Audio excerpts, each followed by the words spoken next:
La session d'installation de la Chambre d'agriculture m'a élue aujourd'hui présidente de la Chambre.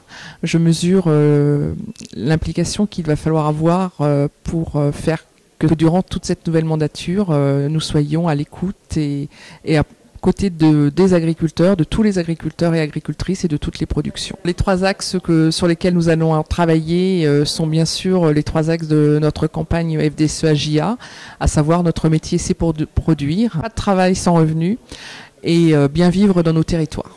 Avoir une présidente de chambre d'agriculture, c'est quand même pour les femmes quelque chose d'important.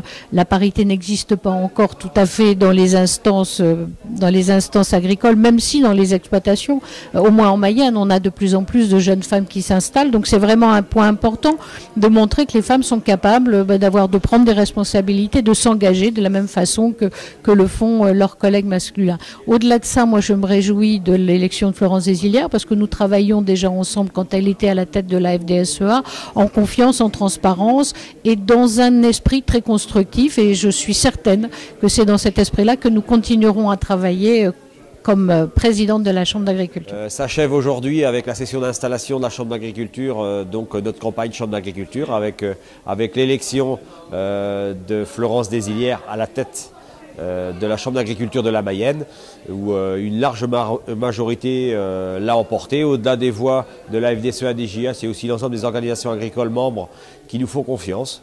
Donc je crois que nous allons travailler avec une liste de membres de bureau ouverte à la coopération, au crédit agricole, au syndicat de la propriété, aux salariés aussi. Et donc véritablement, on a vraiment une équipe très complète pour pouvoir travailler au mieux les 6 années qui viennent pour le bien des agricultrices et des agriculteurs de la Mayenne.